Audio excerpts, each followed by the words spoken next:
તો ડભોઈના ધારાસભ્ય શૈલેષભાઈ મહેતાએ ઓપરેશન સિંદૂરને લઈને પ્રતિક્રિયા આપી છે। ત્યારે મોક ડ્રીલને લઈને ડભોઈની જનતાને પણ અપીલ કરી છે। ત્યારે 7:30 વાગ્યાથી 8 વાગ્યા સુધી ઘરની લાઇટ બંધ કરીને મોક ડ્રીલમાં ભાગ લેવા માટે અપીલ કરવામાં આવી છે। તો ડભોઈ નગર અને તાલુકામાં 7:30 થી 8 વાગ્યા સુધી લાઇટ બંધ રાખવા માટે અનુરોધ પણ કર્યો છે।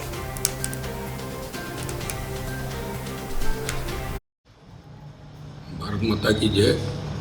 જે રીતે પહેલગામનો બદલો ભારતીય સેનાએ લીધો છે રાત્રે, અને માટે ભારતીય સેનાને સાથે સાથે સૌથી વધુ આપણા વડાપ્રધાન શ્રી નરેન્દ્રભાઈ મોદીને અભિનંદન।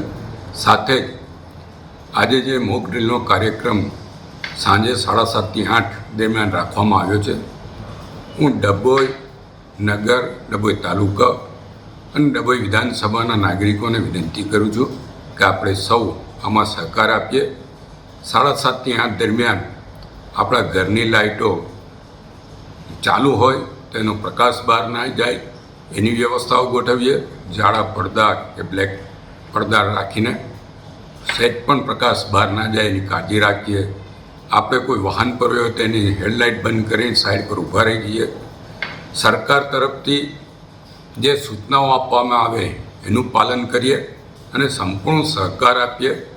આ જરૂરિયાત અત્યારની છે। મોક ડ્રીલ મારફત આપણને યુદ્ધના સમયમાં શું પરિસ્થિતિ ઉદ્ભવે ને શું આપણે કરવું જોઈએ, સરકાર આપણને જે ટ્રેનિંગ આપી રહી છે એ ટ્રેનિંગનો આપણે લાભ લઈ શકીએ।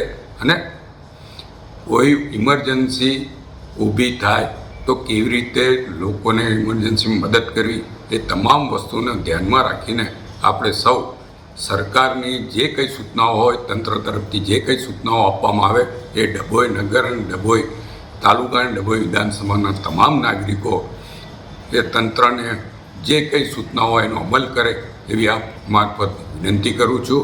અને સાંજે 7:30 થી 8 દરમિયાન મોક ડ્રીલ દરમિયાન સંપૂર્ણ સહકાર આપીએ। સરકાર આપણા માટે જ વિચારી રહી છે, ત્યારે આપણે સરકારને સહાય આપીએ, એમની જોડે મદદરૂપ થવું એ આપણા સૌની ફરજ છે। એ ફરજ આપણે સૌ નિભાવીએ અને આપણા દેશ પ્રત્યે પ્રતિબદ્ધ બને એ જ અભ્યર્થના। ફરીવાર આપ સૌ વહીવટીતંત્રને સાથ સહકાર આપો એ આપ સૌને